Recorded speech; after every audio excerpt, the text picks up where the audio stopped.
حضرت ابو ہریرہ روایت کرتے ہیں کہ آقا علیہ الصلوۃ والسلام نے ارشاد فرمایا کہ ایک عورت ایک بلی کی وجہ سے جہنم چلی گئی. تو لوگوں نے پوچھا پیارے آقا وہ کس طرح بلی کی وجہ سے جہنم چلی گئی، اس کا قصور اور اس کا جرم کیا تھا؟ تو میرے آقا علیہ الصلوۃ والسلام نے ارشاد فرمایا کہ وہ اسے باندھ کے رکھتی تھی، نہ پانی دیتی تھی، نہ کھانا کھلاتی تھی، نہ کچھ اور چیز دیتی تھی. تو وہ حشرات الارض کھاتی تھی، حتیٰ کہ کئی دن جب اسی کیفیت کے اندر گزر گئے تو وہ بلی بیچاری بلک بلک کر مر گئی، بھوکی مر گئی، نہ پانی دیا گیا نہ کھانا دیا گیا.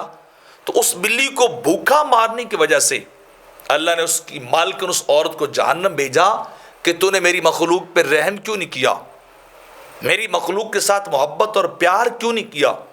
آپ اندازہ لگائیے کہ جانور کی موت کی وجہ سے اللہ بندے کو جہنم بھیج رہا ہے. یہ ہے اسلام، یہ ہے حقوق کے. انسان تو بڑی دور کی بات، بڑی اشرف المخلوقات، اعلیٰ مخلوق ہے، لیکن صرف بلی کی وجہ سے اتنے حقوق ہیں جانوروں کے اسلام کے اندر کہ عورت جہنم گئی کہ اس نے ظلم کیا. بلکہ ایک اور روایت میں آتا ہے سرکار ایک بار بازار سے گزر رہے تھے اللہ کے نبی، دیکھا ایک اونٹ ہے، اس کی ٹانگ جو اوپر اٹھا کے باندھی گئی تھی پیٹ کے ساتھ. آپ گزر گئے، کافی دیر کے بعد واپس تشریف لائے تو وہ اونٹ اسی طرح بندھا ہوا تھا. آپ نے اس کے مالک کو بلایا اور بلا کے فرمایا اسے تو نے چارہ کھلایا آج؟ اس نے کہا جی نہیں، میں نے چارہ نہیں کھلایا بلکہ اس کو باندھ کے رکھا اسی طرح.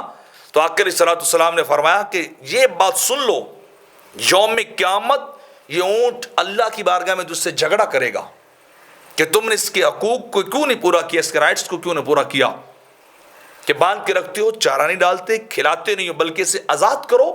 جانور ہے تو ان کے حقوق فرائض پورے کرو، ان کو کھانا کھلاؤ، کام لیتے ہو بار برداری کا، اپنے آنے جانے کا وہ بھی لو، لیکن ان کے کھانے پینے کا خیال رکھو.